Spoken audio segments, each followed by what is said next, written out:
Everybody, and welcome back. It is Monday, January 10th, 2022, and you're listening to the third annual Can I Say Something in 2021 year-end extravaganza. I'm your host, Recluse with the Juicy Caboose, Damien. Joining me today is... Derick McDuff. Today on the show, we have an assortment, a collection, assemblage, medley, melange, pastiche, a smorgasbord of the best movies, TV shows, books, and more of 2021 in this oversized and overstuffed episode. Spoilers abound for everything. Right into the show, bicycle@gmail.com, bicycle on Twitter, subscribe on iTunes, Stitcher, Google Play, Spotify, rate and review it on Apple Podcasts, tell a friend, family member, or stranger. Derek, what's up? How are we doing? I'm doing well. I was telling you just before we started recording here that I just got back from a trip, so I'm feeling good. I'm feeling refreshed. Very nice.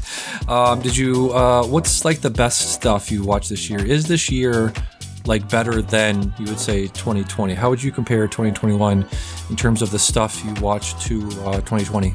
I mean, honestly, I think this was not a great year, at least in terms of movies. It was a pretty rough year, Yeah. I think there was a lot of not great things that came out. Like Tom and Jerry would normally be one of probably the worst movie that would come out in any given year. Right. But it's not even in my top 5 or bottom 5 for films that were released this year. I had 5 movies below it. So I think, it was kind of a rough year for movies. Not a lot of things that really, really wowed me. There was some good stuff. Yeah. But there was a lot of middling and bad stuff too. So. Yeah, if you listen to the show on Monday, if you were listening to the show, very TV shows were a big part of it too. I'll get to some of that stuff pretty soon here, but a lot of TV shows I watched. I feel like, it's that thing of like, what's a movie in 2021? What's a TV show?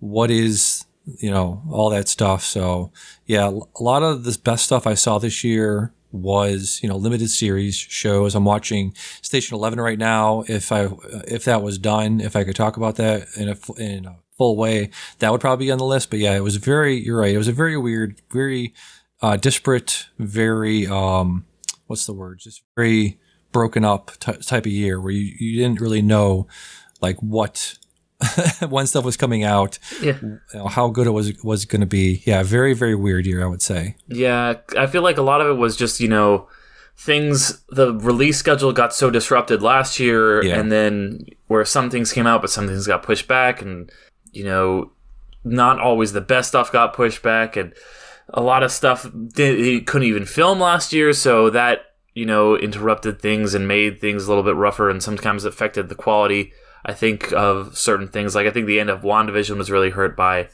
the filming in the pandemic. They Absolutely. weren't, the final episode, it felt like, was really missing something.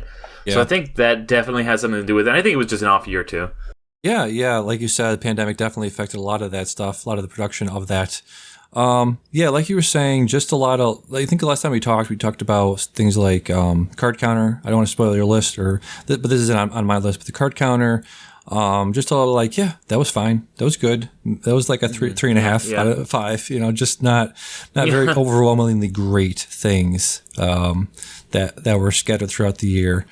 But, let's get into it. So my number 10, from 2021 was Mayor of Easttown, which I talked about on the first podcast I did. It was very, very good. It's that grounded, gritty detective story starring Kate Winslet. It's got David Denman. It's got let me actually pull up the list here, but it's got so many people in it. I think the big thing this year for me with movies and TV shows was the supporting cast. The best thing I watched in terms of the MCU Phase 4 stuff was Loki, and the probably the strongest part of that was the supporting cast of all those people in there. And Mayor of Easttown is no different. It has just the world building in that. When you talk about world building, so much of it is the supporting cast, and the interactions and the interpersonal conflict between those people was so strong in this. You felt like you were just dropped into the middle of a very complicated, very dense, very contains multitudes. Their relationship does. So one of the best things I saw this year, probably one of my favorite Kate Winslet performances of all time. Really nice. Yeah. Did you happen to catch this year? I did not get a chance. It's been one of the ones on my list. I haven't been really watching as much TV as I usually watch. I've been watching a lot more films this year. Yeah. So I've been falling behind on a lot of TV shows. I'm finally watching Cobra Kai right now. Oh, nice. That's kind of been enveloping my last couple days, is just watching that whole show. Yeah. But yeah, I'm just, there's a lot of TV that, other than stuff that is, things that I'm going back to that I'm trying to catch up on, like The Great, which I loved the first season. Now I'm finally starting to get to watch the second season. I'm really not starting that many new shows other than limited series, which I will, talk about at least one on here. But yeah. Yeah. So really, really great. So what is your number 10 thing of 2021? So my number 10 is, I'm going to start off with something that's going to crop up a couple times on my list. And I couldn't, talk about a top 10 of the year stuff without talking about all the Marvel shows. And because they really did knock it out of the park, I think, with a lot of their, kind of launching their Marvel TV. Yeah. And if I had to just choose one, which I'm just going to pick one for this list of the Marvel kind of show / limited series, even though it is getting season 2, it does kind of feel like an isolated thing, which is Loki. Nice. We've talked about it before on this show, but I really dug it. It felt like it is kind of easing us into this kind of bigger picture that the MCU is going to be going forward.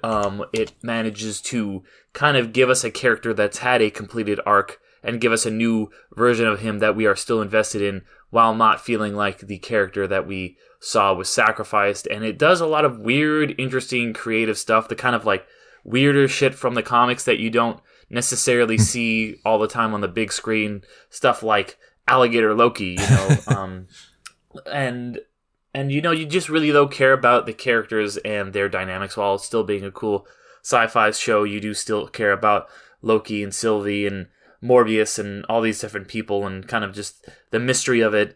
So I thought it was just a really, really solid show.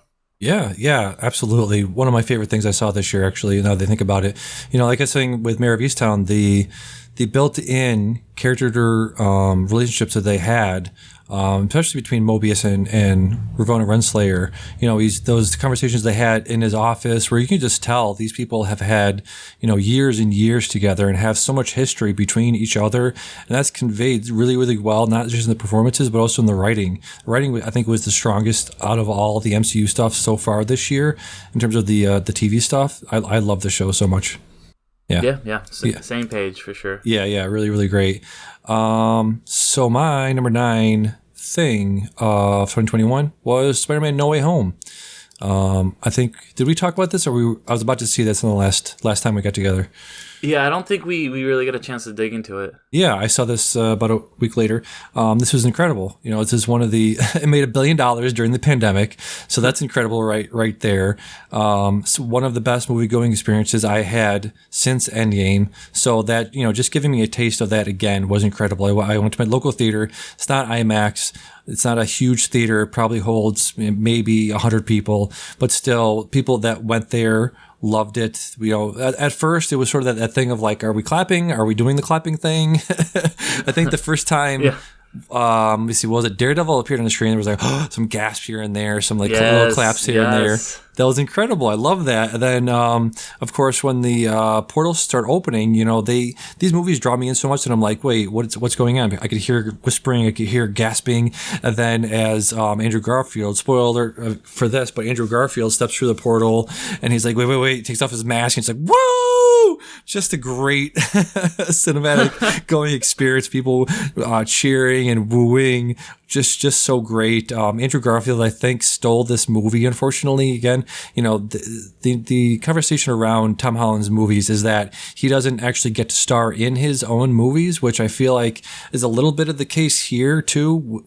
Just because Andrew Garfield is such a great actor, and I think he's talked about this before, where he loves the role of Spider-Man. He loves being Spider-Man, and you could see it in his face throughout this movie. He just loves playing that character, and the scene where MJ falls off the scaffolding and he falls and catches her, and he's like, "Are you okay?" She's like, "Yeah." He's like, "Are you sure?" And it's just that the amount of emotion that he can display, that he displayed in whatever it was 15-30 second scene in that movie was just incredible. So many moments from this movie. We could talk all day about this, but yeah, I really, really love this movie. Yeah, I completely agree. But you know, like, and it was really made me care about Andrew Garfield's Spider-Man, which I never did for his movies. I never saw The Amazing Spider-Man 2 just because I didn't like the first one. I heard the second one was even worse, so I was just like, why do I even want to see this? And which is, for me, I'm a really big Spider-Man fan. For me to not see a Spider-Man movie in theaters is a big deal. But now I'm just like, I watched it and I was talking to my friend and we were like, do we have to go watch Amazing Spider-Man 2 now? Do we we actually care about Andrew Garfield's Spider-Man? How is he the best part of this movie? So yeah, I completely agree with all that. Yeah, and again, like the saying, you're making these past movies more meaningful. You are making them more robust when, you know, they've been doing that for a while now, especially with Endgame and, shoring up the Thor 2 storyline there. You have a lot of these shows are just going back and, you know, making the previous entries in the MCU even stronger, which I think is really incredible. Yeah, absolutely. Yeah. So my number 8 thing of 2021 was The Power of the Dog. Wait, do I get my number 9? Oh, I'm sorry, I forgot to. I'm so bad at this. Like, if you go back and listen to any podcast I do with top 10 lists, I'm like always skipping around people and forgetting people. Yeah, sorry about that. What is your number 9 thing of 2021? So my number 9 thing was, and I kind of was just going back and forth on this even now in my mind, but I got to keep No Sudden Move on mine. I've talked about it before when we did kind of the podcast of stuff that had been released up to that point halfway through the year. It was my number 1. But yeah, just to kind of reiterate a little bit that this was a Steven Soderbergh movie, a HBO Max original, so not very big, didn't get a lot of fanfare. I don't think a lot of people were crazy about it, but it felt like just a really good little movie with a really talented cast that was just kind of like a mystery, and you're like, it just kind of keeps building and building, and it just in that Soderbergh way where it is just the characters and the performances that he gets out of these really great actors is just something else. And I just thought it was a really cool movie with a really important message that didn't feel heavy-handed. Like, you know, as much as I looked like Don't Look Up this year, it's not going to be on my list. But, you know, that movie felt maybe a little bit heavy-handed with its message. This one felt a lot more subtle, and it wasn't beating you over the head with the fact that it was like, okay, you're watching this movie about these two kind of characters making their way through the world, and it is also saying, hey, maybe be worried a little bit about this thing.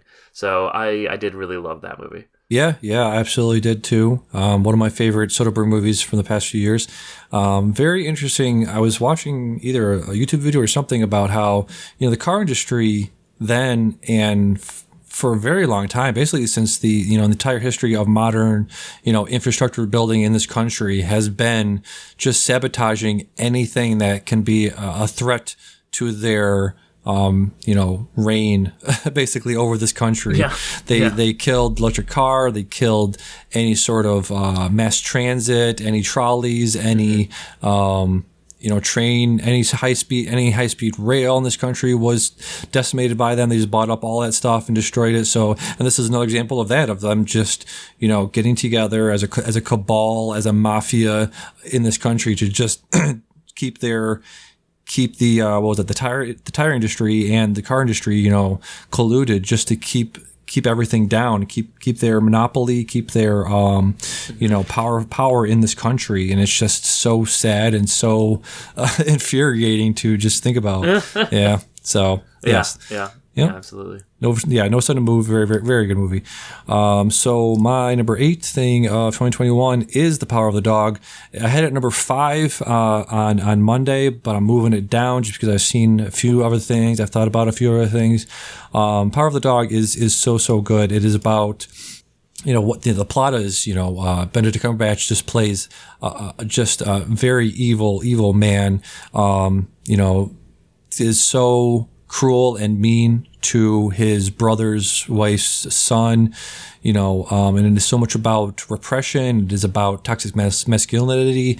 It's referenced a couple times that he had this relationship, maybe it was homosexual relationship with Barker Henry a few years ago. So it's about that. There is that Jane Campion. That's the world she lives in, is repression, sexual repression, masculinity. I think she is like she's from New Zealand, correct? I believe. Jane Campion is. Yeah, she's from New Zealand. Yeah. Yeah, she's basically, I think, in my mind, like the Wong Kar-wai of New Zealand, very much about longing and repression and sexuality and things like that. So yeah, definitely, I would highly recommend this for anybody that is a fan of things like that. Yeah, no, I really enjoyed it too. I thought it was a very, very powerful movie. You know, I kind of had a lot of discussions with somebody about the end and what do you think this meant and what do you think this was. You know, I think this is a film that you could probably read a couple different ways. But yeah, I really, really did like this one as well. Yeah, so good.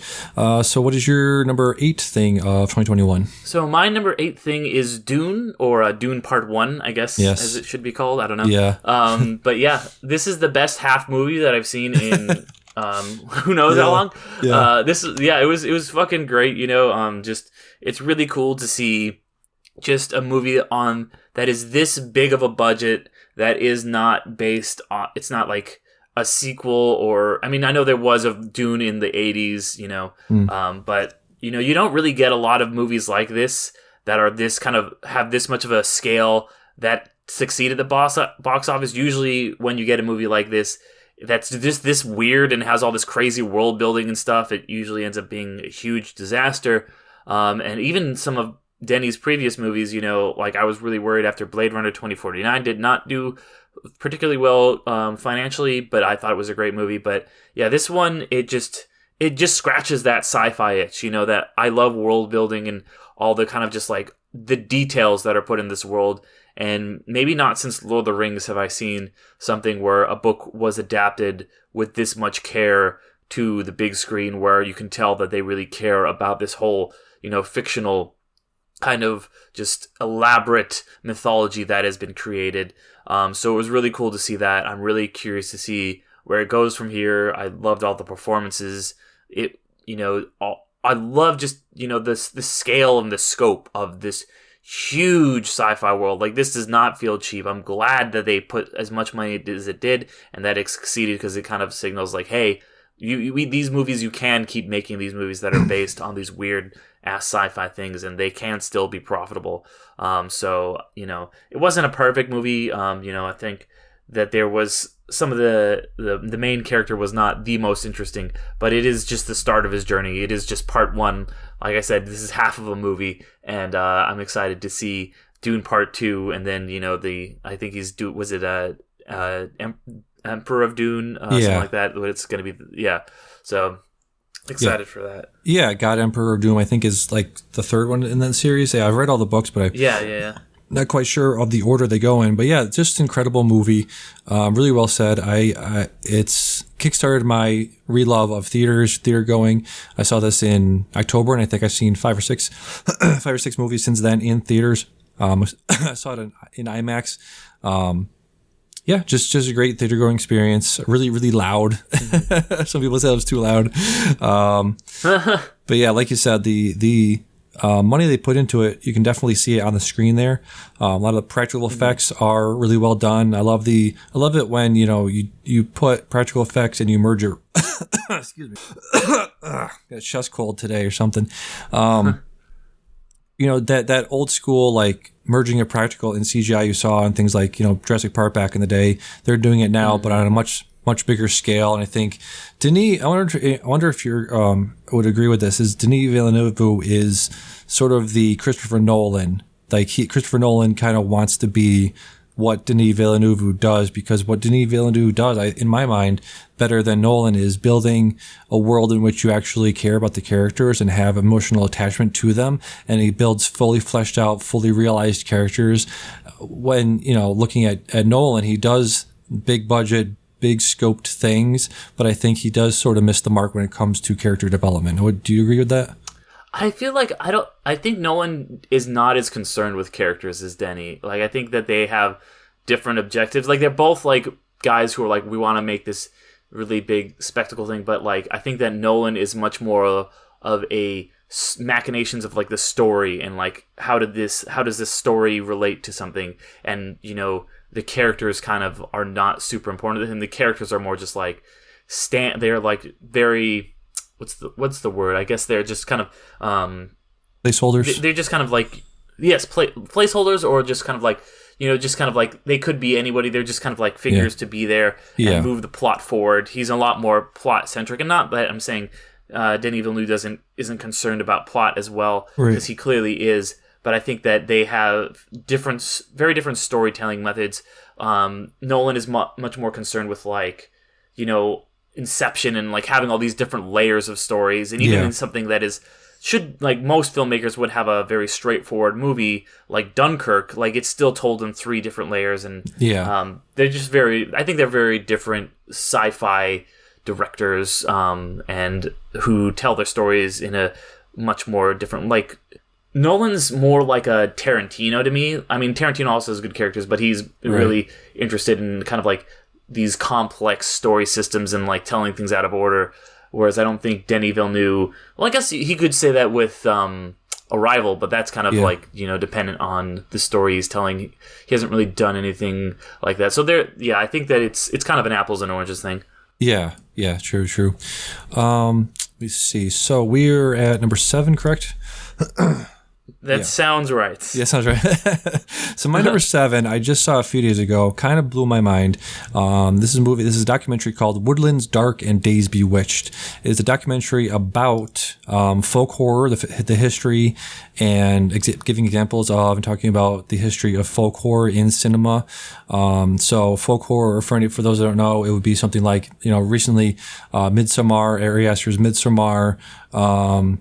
Back in the day, you'd have things like sort of American version would be Pet Sematary. I'm trying to find more examples on here, but yeah, it's just the Wicker Man is a great example of that. Robert Eggers' The Witch is an example of that. So it's a really great. It's 3 hours, so it's a little long. But if you're into this sort of like deep diving into the minutia of a subgenre of film, I would highly recommend this movie. It gets in. If you're, I watched all of Get Back, all of the Beatles Get Back, so I'm so interested in deep diving into one subject for a long time, and they do a really good job of, they go from 70s and 80s folk horror in England. They move over to what was the next one? I think it was America, talking about things like Native American horror. The ways in which they use like, Indian burial grounds, and they're talking to the to the interviewers, and everyone's like, that's such a not great trope, because if you think about it, the entire fucking country is one big giant Indian burial ground. Yeah. And it's just a lot of that, a lot of Appalachian horror with things like obviously Deliverance. So it just gets into Japanese horror, obviously, with things like House from the 70s was a great version of that. So it gets really, really deep into all of that. So I would highly, if you are into folk horror, if you're into deep diving into a very niche subject, I would highly recommend watching Woodlands Dark and Days Bewitched: A History of Folk Horror. Okay, I'll have to check that one out. Yeah, it's very, very good. Cool. Yeah. What is your number 7? So my number 7 is one that I only caught recently. It was released at the beginning of the year, but it cropped up on Hulu not too long ago. It was one of these ones that just kind of got delayed because of the pandemic, and then I feel like nobody really saw it when it came out. But that is Barb and Star Go to Vista Del Mar. I love this movie. Absolutely hilarious. I was like, all right, I just kind of need something to watch for a couple hours. I heard really good things about it from one of my friends, and I was like, let me just check this out. It'll be entertaining. I'd never thought that it would make it my, top 10 list. But man, this movie was so funny. Yes. It was just like the perfect farce. Everyone in it is hilarious. Like, it's the writing team from Bridesmaids, working together for the first time, and now both of them are in front of the camera. So that's Kristen Wiig and Annie Mualo. Jamie Dornan is in it, also hilarious in it. Like, I did not know that he was this funny and this good of a singer. Like, holy shit. Yep. It feels like one of those SNL movies from the 90s that were really good when they would just have this, like, Wayne's World or Night at the Roxbury. They would have just kind of the sketch, and they're like, okay, what's about these two guys or whatever. Now they're going out into the world. And it totally feels like that, because it even has, like, starting with that setup of, like, oh, we're on the couch every day. But it's not. It's just, like, an original thing. Yeah. I was like, was this a Kristen Wiig character on SNL I never heard of? But no, and it's just so ridiculous and over the top, and it just has all these dumb little farce jokes, and Yeah, I absolutely love it. The scene where they get really drunk and take drugs, and they have to find the slime at the bottom of the thing, and they just like are raving to "My Heart Will Go On." I was fucking dying. So I cannot recommend this enough. It's on Hulu. Like anybody out there who's listening, if you want to just like forget your troubles for like an hour and a half or 2 hours, whatever it is, just like throw this on. Your sides will be bursting. I love this movie. So good. They have the talking club with Phyllis Smith and Vanessa Bayer. Yeah. So incredible. Phyllis from The Office, actually. Just realized that looking at her picture there. But so yeah. So great. What's her name? Kristen Wiig plays two roles. She plays one of the villains in here too. She just incredible. You just have to watch it. Just so many scenes, just cracking up. Yeah, Barbara Starr, Go to Vista Del Mar. One of the it's going to be one of those things you hear about in like 5 years. People discover it on VOD or like on Netflix or whatever. Yeah, it's definitely going to be one of those. Love this movie. Yeah. Yep. So my number 6 is Mitchell's vs. the Machines. This was my number 3 on Monday, but I moved it down for a couple other things. This is, I've talked about it multiple times, but it's just so perfect, so great. There's, it's one of those you can go back and watch 10, 15 times and see something different, catch a different joke in the background or a little thing here and there. She makes, the main character makes these little movies on her computer, and there's so much going on all the time. It has that manic, super fast animation style from Spider-Man into the Spider-Verse. So that's great if you're like that. Yeah, really, really great. Can't talk enough about this movie. Yeah, no, it's just a really fun, like you said, it's from the same team that worked on Into the Spider-Verse. Lord and Miller worked on it, and so just really hilarious, just fun movie that feels like, maybe it's really perfect for like an older kid. But yeah, definitely as an adult, you could really, really enjoy it as well. Just very wholesome and just without feeling like it's cheesy at all. Just really, really just good and funny movie. Yeah, funny and great message for parents who, Dan was talking about this on Monday, but he's saying, right now with technology going at light speed, it's so easy to get lost and get left behind, feel like you're left behind in terms of what your kid is into.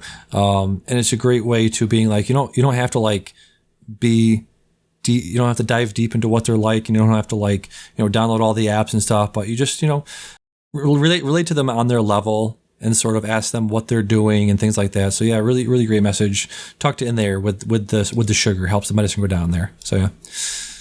Yeah, absolutely. Yeah, something I think you saw the other day, which is my number 5 thing in 2021. Wait, I'm on my 6 now. Oh, sorry, I forgot again. Sorry. Go ahead. No worries. So I'm on 6, right? 6, yes. That's right? Yep. Okay. All right, so I'm going to be... So this is a weird one because it's like, I'm not sure if this counts as a movie or a show or like a YouTube series, because it did debut on YouTube. It's too bad Dion's not here because it's a sports thing. But it's the history of the Atlanta Falcons, which is something I think I briefly mentioned before, or I mentioned the one... This is the follow-up to John Boyce, and Secret Base, SB Nation did their documentary last year on the history of the Seattle Mariners, and now they did one on the history of the Atlanta Falcons, and I think that even if you're not a sports fan, this is a documentary that you could really, really enjoy, because it is about these like perennial, not losers, but like just like kind of, because it's like the first 6 parts are just about how they've had like it is such like a weird team that's had all this weird luck and all these insane things happen to them, and have had all these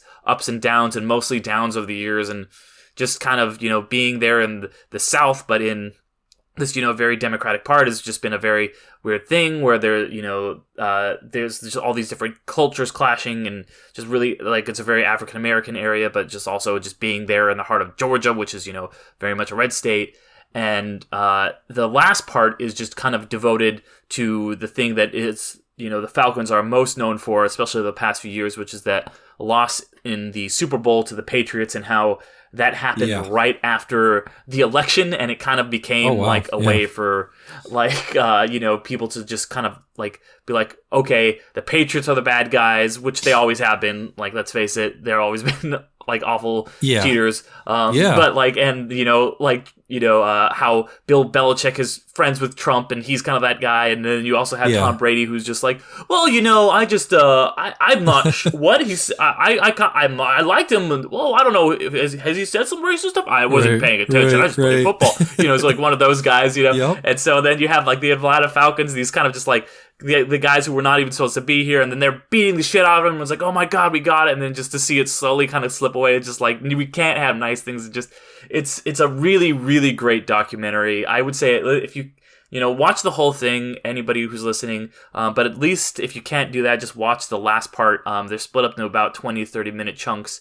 So definitely watch that last 30-minute chunk. It's just part 7, but it's a really just fascinating, thing. That's what I love about sports, is that it, on the surface, it's just a sports, just like, these two teams going against each other, but it really tells us so much more about human nature and what's going on in the world through this very small microcosm. And this documentary does just such a good job of that. And it's really just, just kind of like there's no talking heads or anything. It's just kind of like a graph and looking at like kind of like grainy B-roll footage and just kind of seeing the ups and downs. And the way it's done is really cool because it shows like the amount of losses that they've had over the years, and it kind of makes the outline of the logo on the Falcons wing.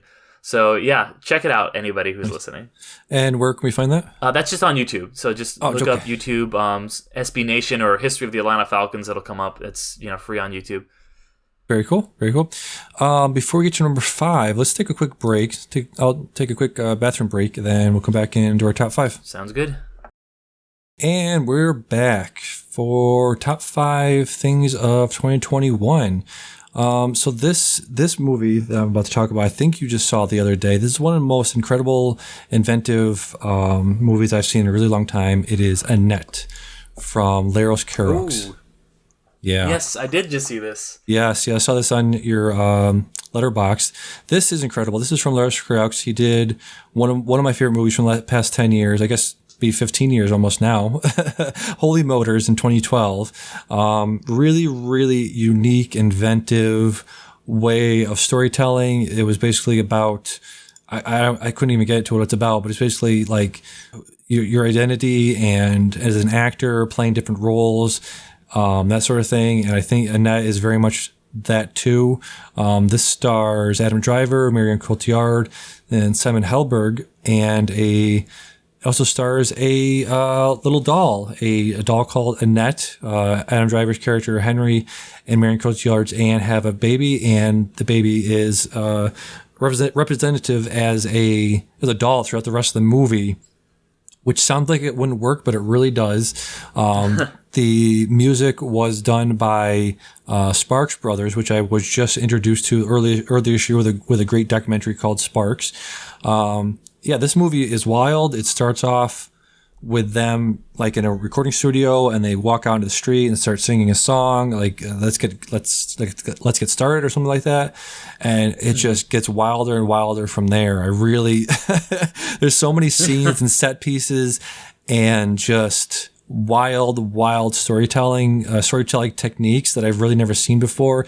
Adam Driver plays this really controversial stand-up comic, and he does some wild, stand-up routines. And his wife is an opera singer, which Marion Cotillard. I don't know if she was trained up as an opera singer, but I know she was in that movie that I believe she was either nominated for or won an award for. La Vivienne Rose, I think is what it was. Yeah. I haven't seen it, but I know she was. That was one of her big breakout roles then.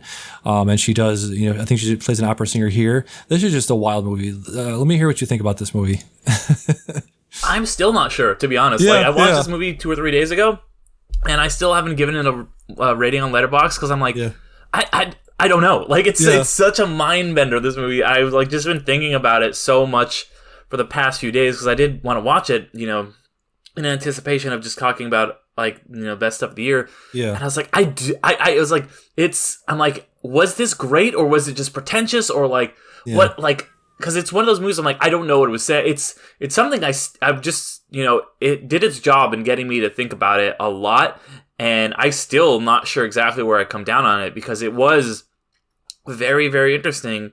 Hard to watch at times, but I think intentionally so. You have that whole song about, Adam Driver like abusing women and stuff like that. It's just like the 6 women have, and I'm just like, Jesus, Adam Driver's been having a fucking year for like playing like good for him too, like for playing like, because I feel like not very many actors would like put themselves in roles like this where they would just take roles where they're playing horrible people like this. Like maybe not since Michael Douglas and maybe Ben Affleck 10 years ago, which is something I'll get to in a little bit, but I still am thinking about it and trying to decide if I think I might just have to give it a rating of 3 stars at some point, because I'm like, it's got like it's average, just because I'm like, this is either a 5-star movie or a 1-star movie, and I can't tell which, so maybe I just got to pick the average. Yeah. I mean, the thing you're left with, the thing I was left with anyway, was that last scene in the jail. Like, Adam Driver's in jail, and his daughter comes and visits him, and it's this really weird, like, it's a great song, great, dance choreography or whatever you want to call it, but it was just probably the best scene in the movie, and it just left you with this feeling of just like, this is really unique. Again, it's just wild, unique, inventive storytelling technique. And was it good? Like you said, was it good? Did it leave you feeling like this is worth my time? I mean, it's definitely worth your time, and it's just something you have to experience. It's an experience is the best way to put it. It's neither good, bad, great.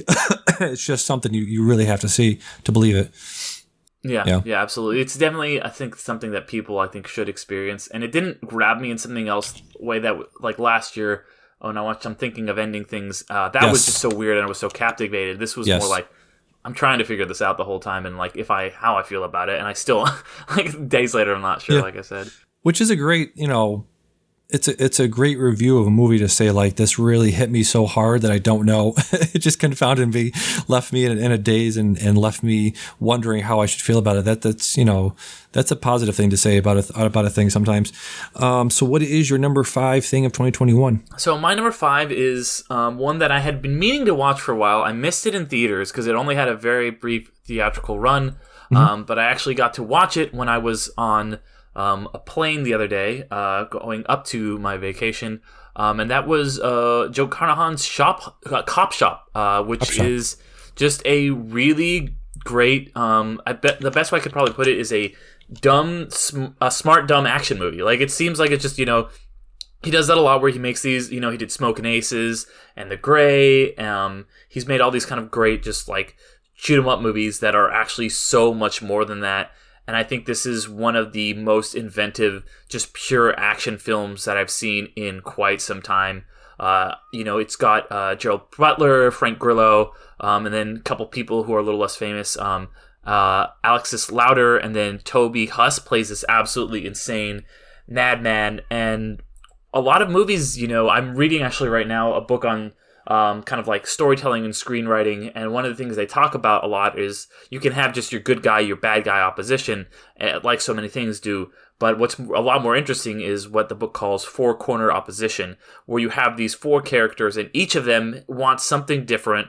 They're each in these kind of slightly different than the other one, and they all have the reasons for wanting to work together or against the other one. So they're all kind of in opposition of each other, these 4 corners.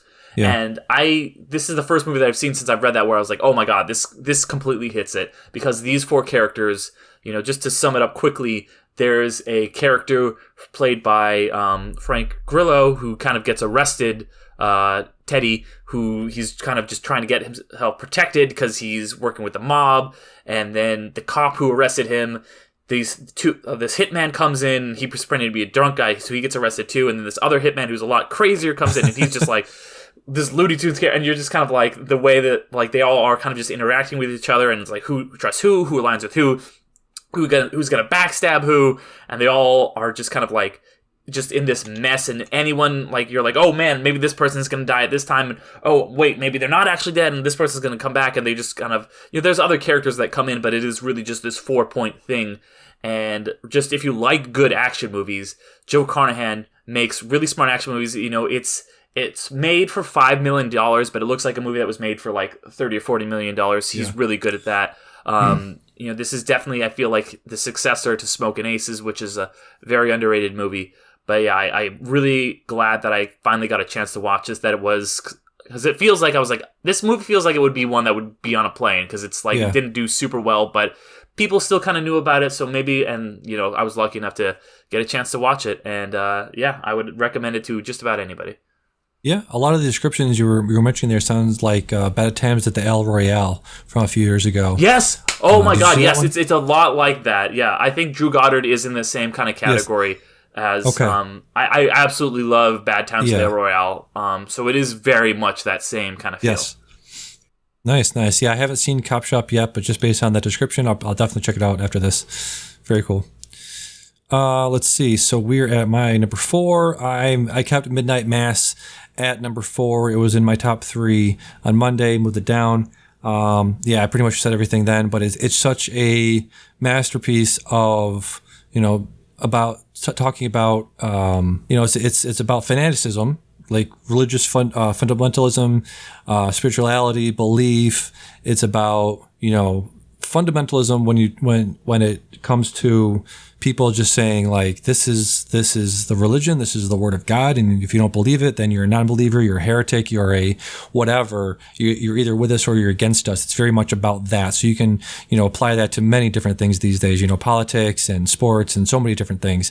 It's so much about that. It's about communication, because I think the dialogue between two of the main characters in that room when they're talking about where do you go when you die, is about that, about people having disparate beliefs but also coming together and saying like, okay, you believe this, I believe that, but let's just talk it out. We don't have to, they are, let me pull up the actual names here, because Bev is the fanatic of the island, right?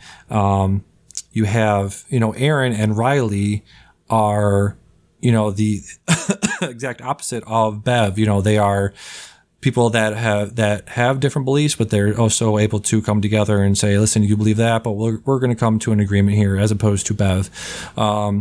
Great, really interesting comparison that Mike Flanagan draws between angels and vampires, where if you look at the Bible and description of the Bible, how they describe angels, very much can translate directly to modern day vampires. So that was a very interesting take on that. Just a great show overall. 7 episodes. I think there's another thing on my list which was 7 episodes. Mayor of Easttown. I think just things again talking about the way storytellers are putting this stuff out there. 7 episodes. Great template for that. It doesn't need to be. They're telling stories that don't fit into an hour and a half, 2 hour, 3 hour template with movies, and they also don't have so much story that they're going to put into a 10 episodes, 11 episodes. It doesn't have to be that big. I think now with the streaming services, that's a plus there, where if you have a story that has a beginning, middle, and an end, and it's a 7-hour story, you can just make it. I think that's 7 episodes. I think that's really, really great way you can customize your storytelling these days. So, yeah, Midnight Mass, so good. Yeah, I agree. It's actually also my number 4. Nice. This definitely feels like something that was made specifically for me. Sometimes you come across something and you're like, wow, this just is everything that I'm interested in. Because it does have that kind of. That it's the kind of horror that I really love, where it is more just kind of like builds and builds and builds, and it's not a lot of jump horror. It's a lot of just kind of like making you feel very uncomfortable with things that feel like they're tied into the real world, even when they are very fantastical. I'm also very interested in shows about religion and lapsed religion and things like that, and just kind of I like that it shows the positive and the negative aspects of religion and how they all just kind of come from people and how people relate to that. And Hamish Linklater's performance in it, I think, is incredible. Like, we have been sleeping on this guy, like, between this and Legion, which I also saw this year. I was like, holy shit, like, get this guy all of the awards, like, incredible. But yeah, he's such an interesting, complex character, where he is kind of doing these things that are obviously morally reprehensible, but he's doing them for the right reasons. He's doing them for what are good reasons. You could look at this and be like, yeah, I understand his motives and, his explanations, unlike Bev, which is she's just kind of like can find a reason for anything. It's like, you get why he thinks that this is the right thing to do, even though it is wrong. You kind of see him go down this path and just all the different characters. And it's really interesting with the way that, Mike Flanagan, I haven't really seen any of his other stuff. I know a lot of my friends who are big horror people always recommend it, but this was the one for me that I was like, I have to absolutely watch this, and just, stuff on religion and just the way that we handle it, and religious institutions, how they differ from the way that, faith is very personal to people and everyone interprets it differently. It doesn't come down hard on one side or the other. It doesn't, condemn atheism but it does, and it doesn't prop up Christianity, but it doesn't also, it's like there is some good stuff with people with faith. So I thought that it was a very, very interesting show that, like my friends who are just completely atheists who loved it. I have a friend who's incredibly Catholic who loved it. So I thought it was a brilliant show. Yeah, really well said. One of the best things this year. So we are number 3. My number 3 thing of 2021 was Titan. Again, this is something I moved up the list after thinking about it, because it is just, it's about so many different things. It's about gender identity. It's basically a movie about a girl who is in a car accident early on in her life and has a metal plate put into her head. During the middle or the beginning of the movie, she's again, spoilers for all of this stuff, but she, goes off the deep end and just starts going on this murder spree and has to go on the run, and pretends to be a man. She's a female. She has to pretend to be a man. So it's about gender identity. It's about grief, about her, losing her father and mother early on. It's about, body horror, a lot of body horror. It's about childbirth, the fear of that. She has relations with a car somehow, and then becomes impregnated by the car. Again, this is the second time that this director's done that. Yeah. Raw was her. Julia Ducournau's Raw came out a few years ago. Very much about that. Very much about things going into your body and coming out of your body. She does that really, really well. That was my number 3 is Titan. I needed to see that. I still haven't gotten a chance to see it because I don't think it ever got a wide release. Yeah. So I never got a chance to see it. But yeah, it was one that I hear is really, really divisive. Like Annette. So it's probably one of those ones where I'll watch it and be like, oh man, I'll have to think about it for a little. It's like if you ever saw Walk Hard, just like Dewey Cox has to think about his entire life before he goes on stage. So that's how I feel after watching movies. Definitely need that one's been on my need to watch list for a while. Yeah, it's currently on VOD on Amazon for $5 to rent right now. Bite the bullet. Yeah. What is your number 3 thing of 2021? So I really have gone back and forth a lot with my top 3. These ones are all movies that I saw in the theaters this year. Just could not get enough of them. But my number 3 is The Green Knights, which is another just kind of divisive movie. Very, very weird. An A24 movie where you're just kind of like, what is happening half the time? And it's weird, and there's some interesting directorial choices, but David Lowery is one of my favorite directors, working today. He's really interesting and creative, and I really like his take on the King Arthur myth, because the King Arthur myths are so vast and just, there's so much of them. It's like the Avengers of, the olden days, but even so much more than that. There are just so many stories that are all tied into that. But whenever you get a film about King Arthur, it's always just kind of like, okay, it's Arthur, and then sometimes it'll be like, oh, but this is the story of Arthur you haven't heard before. This is Merlin when he was young, and you're like, okay, I've actually seen that 3 times though. Like, this is an actual King Arthur story from the Legendarium that is, it's a famous poem and stuff that is tied into that, where Arthur does appear in a background role, and all these kind of famous knights appear in background roles, but it is about a different character that you don't really see that much, and it is just kind of, there's all these scenes, you're like, what was happening? Like, what did that scene mean? Like, why did the kid, like, why did she jack him off with the thing? Like, what is happening now? But, so I did think about it a lot when I saw it, but, ultimately I came down on really, really enjoying it. It's not a movie for everybody, that's for sure, but it was a movie for me. Yeah, unfortunately not in my top 10. It moved down pretty far. But yeah, I still really enjoyed it. Enjoyed all the actors in it. What was the main actor in that?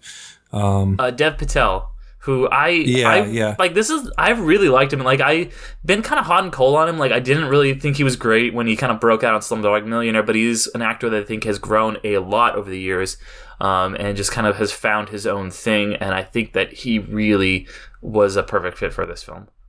Yeah, really, really great cinematography, great vistas of Scotland, I believe, is where they filmed that. Yeah, really, really, really great pick. I wish I found a place for that in my top 10.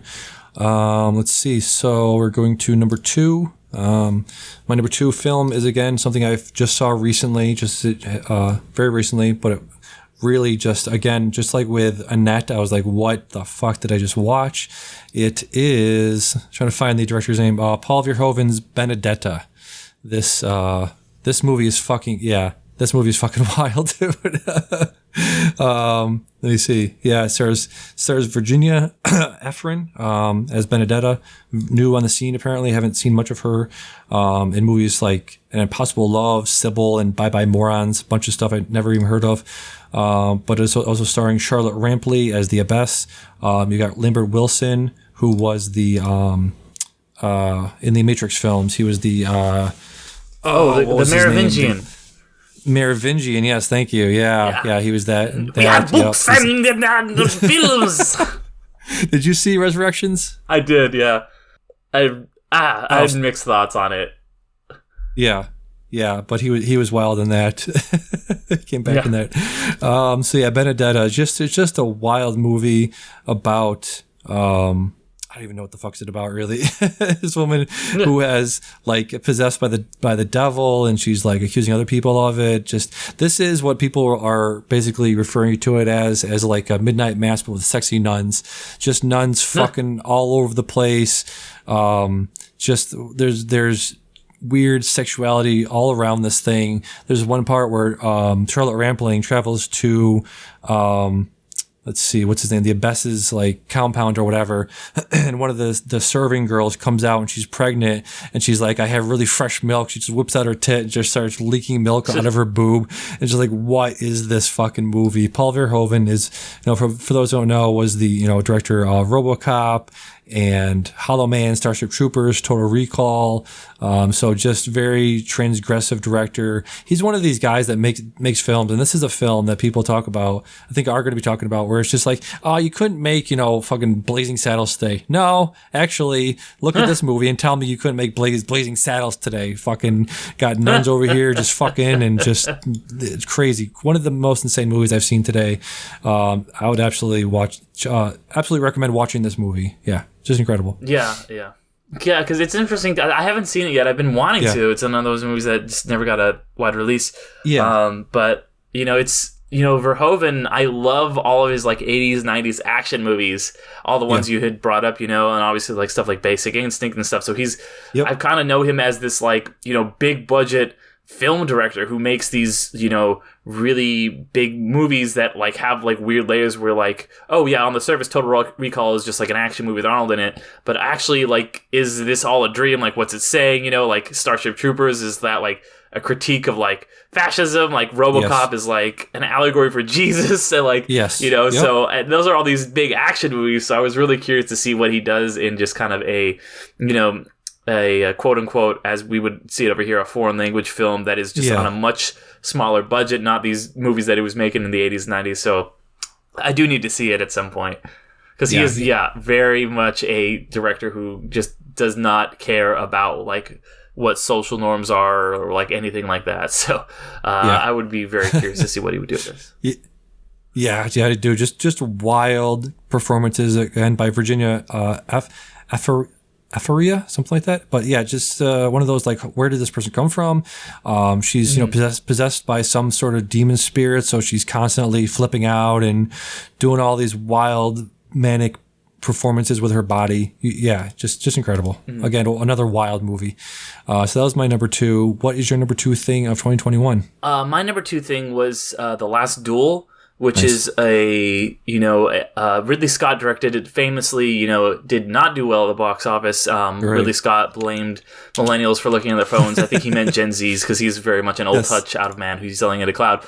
Yes. But I really I get it. I don't know how you sell an action movie that is about how shitty it is to be a woman and like all of the horrible things that come with that, and just kind of and like where a rape is central to the movie, and it also has a structure that is done like where you see like things from three people. It's such a like really, really good movie that is incredibly difficult to watch. Like, I do not think I will go back to this movie for 5-10 years as much as I liked it, and it had really good action set pieces. It is not a rewatchable movie, but god damn it, like, it is good. Like, Jodie Comer, holy shit. Like, I've been a really big fan of hers for the past couple of years because of Killing Eve, but man, she is fucking incredible in this. Like, the way that because going into it, like, this is a movie where like it deals with like these issues like rape and stuff like that, and so that is intense, but it's so much more than it's like, and this is kind of spoilers, but that's not the worst thing that happens to her in the movie. Like, her like having to deal with the patriarchy, and like her husband Matt, like, it's Matt Damon, I think also probably. Like, Jodie Comer deserves an Oscar. I think Matt Damon also deserves an Oscar for this, which he co-wrote this with Ben Affleck, and they were originally kind of going to play the parts. And I think that if this movie had come out when it was supposed to, like 5-10 years ago, Ben Affleck would have, because he was very much playing those kind of like abrasive parts, like the people like the guy in Gone Girl. But I think that you don't want to play like a guy who's like a horrible rapist. Like, I think like Adam Driver, he did it. But yeah, it's just how she has to do all this stuff. And there's one scene, and I'll kind of spoil it, but it's the most horrific scene, and it's not like the rape scene. It's the scene like after, which she's like kind of like finally like tells her husband Matt Damon about it, and he just loses his mind. Like, in the trailer, you see him say, "Can he do nothing but evil?" But like, it cuts off a line where he says, "Can he do nothing but evil to me?" Like, he doesn't even care about his wife that was raped. He's like, he's personally attacking me. And then he's like, all right, well, let's have sex right now, after she's just been raped, because he's like, he's not gonna be the last person to have sex with you. And I'm just like, this is so fucking horrific. It's hard. It's like, and I'm a man, like a straight cis white dude watching this, and I'm just like, wow, this is horrible for me to watch. I can't even imagine, somebody, who's like, it's felt just really, really powerful. Obviously, I want to mention that, while I said it was written by Damon and Affleck, they also had a female co-writer. I'm trying to look up her name. I really should Nicole know this. Hossetter. Thank you. Yes. So I felt it was, it's very good that they had her on the film writing from a female perspective. But yeah, really, really good and important. And I think, definitely, sexual assault is something that needs to be handled really well and delicately in a film. And I think that this movie does a good job of it. I also think that I was worried when I realized the framing method of it, where it was going to tell 3 different people's story. I'm like, are you going to really give equal weight to like the rapist and stuff? But the way that like built it up, like, okay, here's his story, and then here's Matt Damon's story, and then here's like the real story, the last half being kind of her story, I felt like was a really smart way to do it, especially since you see Matt Damon start as the first half. The beginning is kind of like a buffoon, and then in his story, he's kind of the hero, and then you see that he's actually a horrible fucking monster. Like, he is awful, and just kind of like how she is just trapped. Like, she is absolutely trapped, and even when she tries to get justice, it's like she's going to get killed. And even if she does get justice, she's still trapped with this monster of a man that she's just been sold off to, basically, by her father. Just great film. Difficult to watch. Yeah, really well said. I watched this as well. This is just outside my top 10. The thing that I've heard about this, I've heard a couple different reviews about this, and I think Jeff Knott on the Slash Filmcast didn't really care for this. This was out of his top 10, but he was saying how the story of the rape, the depiction of the rape, was not depicted vastly different from her point of view than from the men's. And I think that misses the point, because, like you said, the thing that I think this movie is trying to get across is that the act itself doesn't need to be shown differently. It's repercussions and the what do you call it? The effect, not the effect, but the way in which people that are listening to the woman after the fact changes vastly different. And like you said, the way Matt Damon reacts to hearing about it is vastly different than when he's telling a story from his perspective. And I think that's what the movie is trying to get across, is that believing women is incredibly important, but it's also incredibly important how we react to and how we as society talk to the women and make them central in the discussion about it. So yeah, I think you're absolutely right about that. Yeah, again, very, very difficult movie to watch, but I think it's one of my favorites of the year. Mm-hmm. Yeah. So we're at number one. Before we get to number one, let's do some honorable mentions real quick. Just outside my top 10, I have Luca, the animated film from earlier this year. I thought that was really, really great. I think I mentioned before, but a series that's almost completed. It's a 10-episode HBO Max show. It's on episode 9 right now. It's called Station 11. It's incredible. Post-pandemic miniseries. It's really, really great. I loved the Beatles Get Back. I'm a huge nerd. I'm a huge process nerd for all of that stuff. So if you're also a process nerd and you like the Beatles, I would absolutely recommend watching that. And I think you mentioned last time you were on, the Card Counter was very, very good. I liked that a lot. Pig with Nicolas Cage was incredible. The more I think about it, the more I want to boost it up to the top 10. Hacks was very, very good from the earlier this year. Again, Jean Smart is great in everything she was in this year. A movie from a filmmaker I really, really like. Christian Petzold did Phoenix, and he did another movie from a few years ago called Transit. Was very good. He had a movie out last year called Undina. It is a German-French romantic fantasy drama directed by him. Okay. It's very, very good. I would highly recommend watching that. And that's about it. House of Gucci was that. It was fine. Let's see. Really liked West Side Story. So that's about it. What's just outside your top 10 for this year? So I do want to say I really wanted to get a chance to see, but there's a couple movies I didn't get a chance to see, which were Licorice Pizza, Kingsman, Nightmare Alley, and then the Tragedy of Macbeth, which is going to come to Apple pretty soon, so I haven't got a chance to see it yet. Yes. So I missed those ones, so those won't be on my list. Excuse me. With some ones that I really liked, like I'd previously mentioned, Don't Look Up. I liked that a lot. Falcon the Winter Soldier was really good, and Hawkeye, along with Shang-Chi, so a lot of the Marvel stuff that came out this year, I thought was really good. Power of the Dog, like you had talked about, didn't quite make my top 10, but I thought was really good. Pig as well. Last Night in Soho, I thought had a little bit of a. I'm still thinking about deciding if I like the ending or not, but I did like that movie quite a bit. And then The Harder They Fall, I thought was a really, really interesting Western that just depicts things in a much different way than you would normally see. Just kind of like that. It was just like, hey, you don't see black cowboys a lot in movies. This movie is just completely about black cowboys, not about white versus black cowboys, the white guys being bad guys or the white guys being the good guys or anything. It's just black cowboys, which I thought was cool.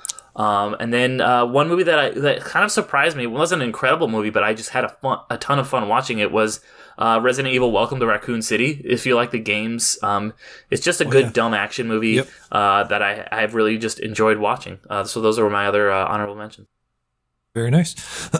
And so my number one is still Bo Burnham's Inside. It's still sit at number one, even though I thought about my list again, rearranged some stuff. But yeah, Bo Burnham is still number one. It's a masterful work of modern day satirical but sincere dissection of the online world and the way we try to stay connected during the pandemic. It's how you make art in 2021. He's talking about throughout the entire thing of just like, I'm a white guy, I'm a straight white man, and I want to talk about social issues. I want to talk about what's going on in the world today, but so much of it, you feel like you don't have a place to talk about it. You want to center the discussion. You want to center the people into discussion that the atrocities are happening to, but you also want to say, I am an ally. I'm here for you. I'm supporting your fight, the good fight, and all that stuff. That's how I felt about talking about The Last Duel right now. Exactly.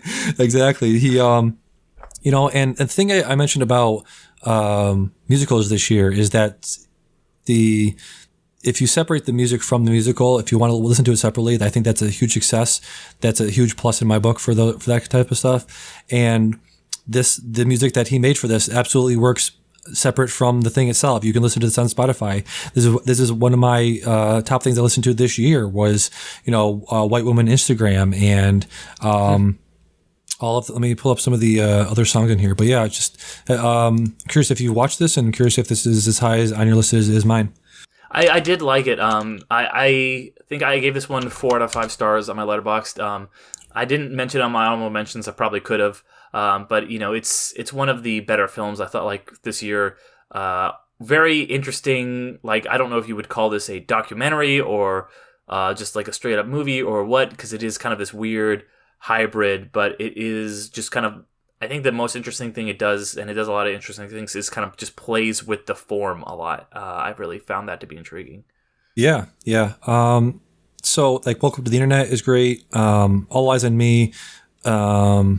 Which one was the one he did? Oh, that Funny Feeling is one of the best songs on here, and it was covered by Phoebe Bridgers, one of my favorite new artists I've gotten into in the past couple of years. She did a cover of that, and there's a video that went viral of him at a concert watching her do the cover of that.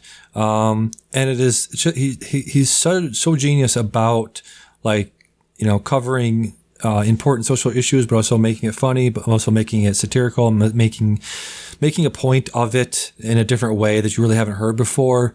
About like there's a part near the middle that isn't a song, but he's just like, I am the social ambassador to Nabisco, or for Fig Newtons. Like Fig Newtons, it's not about just selling Fig Newtons now. You have to say like, what does Fig Newtons want to say about Black Lives Matter now? It's just like, it's a very, very interesting and genius way of presenting things in the world now, and it's one of those things where you can look back on and be like, why was he doing this inside? He doesn't really mention by name the pandemic, but you just know why he's doing it.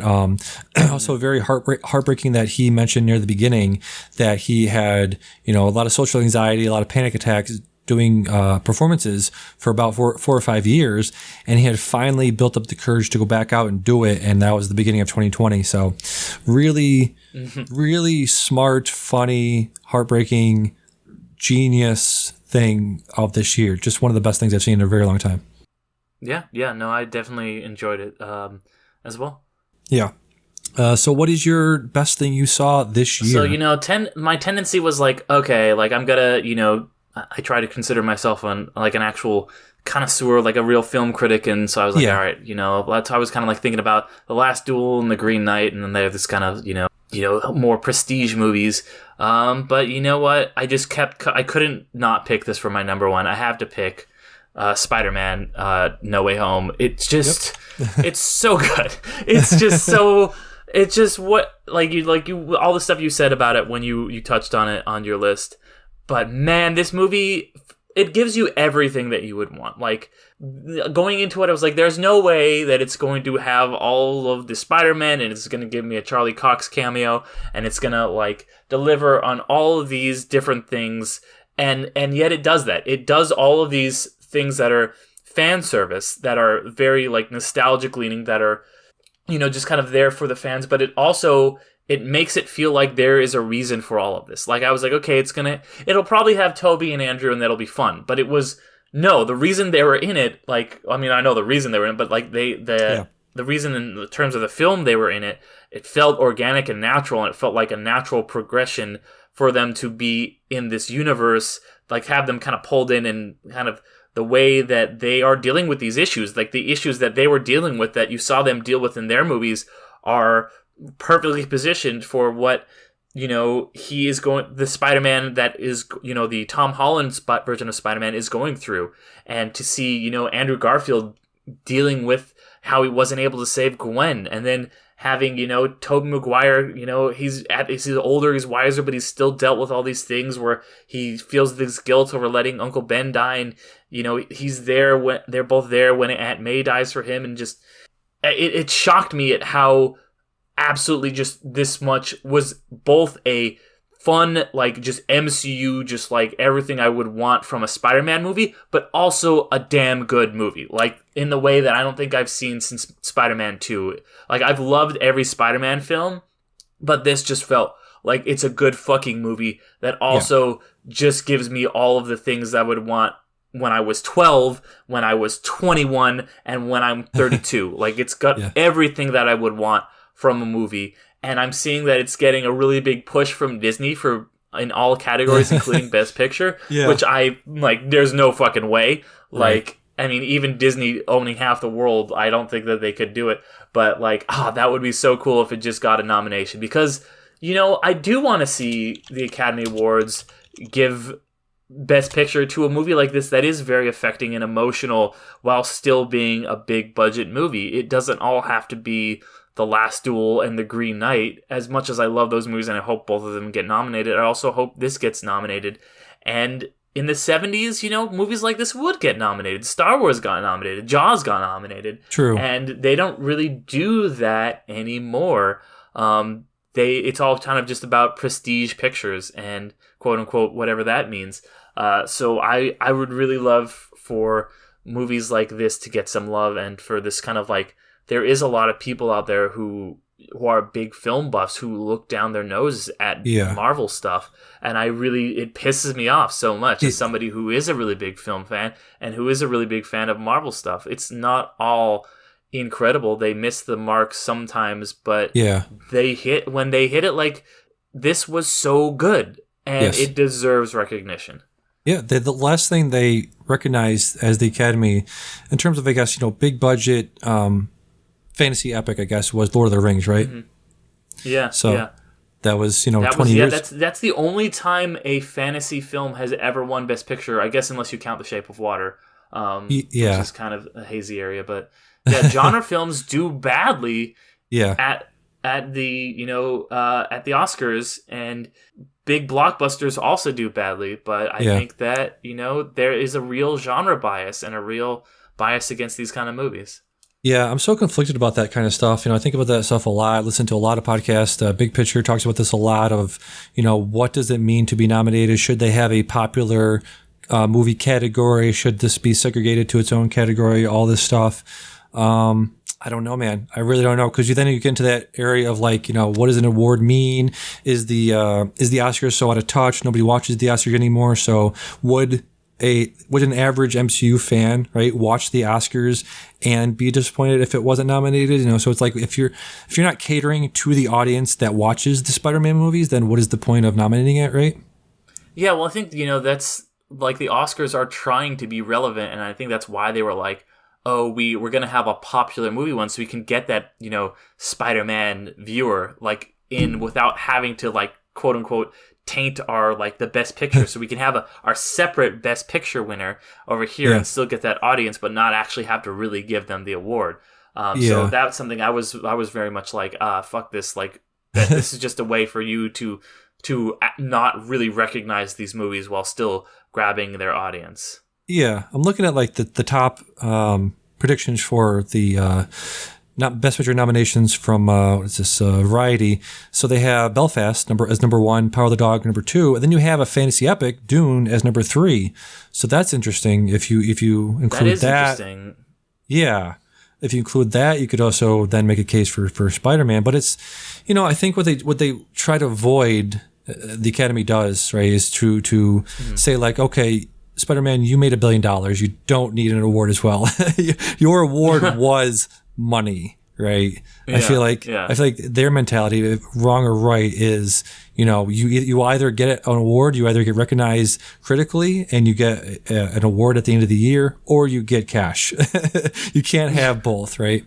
Yeah, no, and I think that was one of the things where Harvey Weinstein back in the 90s was able to kind of just like go against like Saving Private Ryan, like this big, budget movie that probably should have won Best Picture, but he was able to kind of campaign against it and, go for, I think it was Shakespeare in Love that beat it out that year. And just, I know people are still angry about that. And so, I think that it's like, you don't, it is that mindset where you don't need this is something separate. People who go see movies, the masses can go have you can get your reward from that, but we're gonna just kind of have the hoity-toity crowd, which is, I think, a bullshit dichotomy that doesn't need to exist in movies.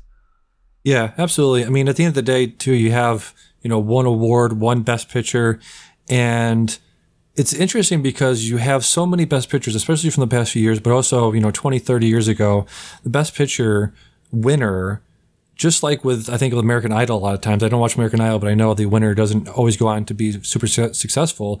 The winner of the Best Picture, like with Green Book or with a lot of these movies, are just completely forgotten about. So again, it's like these movie companies and movie studios push so hard and spend so much time and so much money getting these movies to be nominated for an award that is kind of irrelevant. I really don't understand that very much. Like, when's the last time you watched Slumdog Millionaire? Slumdog Millionaire's fine, but who gives a shit? Yeah.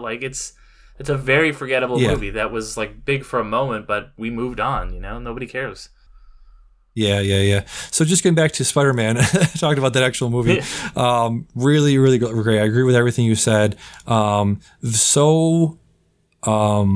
The way in which they include so much stuff, like you said, so many characters, so much story, so much backstory, so much story. Talking about Tom Holland and his trilogy, making this movie and making his trilogy. Basically, what we have right now, right, is his three movies: Homecoming, Far From Home, and No Way Home, is his origin story, really. So we didn't get a origin story for Tom Holland's Spider-Man. We didn't need it, and again, you don't need to make an origin story for Spider-Man. Everyone knows it, but it's very interesting and so cool that we have this built-in origin story for him going forward, because now nobody knows Spider-Man, nobody knows Peter Parker, or nobody. What was the actual wish or the actual mechanics of that? Does nobody remember Spider-Man, or nobody remembers Peter Parker himself? I think nobody remembers Peter Parker himself. Okay, so they remember Spider-Man. Yeah, which is something else I liked a lot, that he just kind of had this sacrifice. He sacrificed his own self as a person, because he wanted people to forget that he was Spider-Man, but people still remember Spider-Man and these heroics,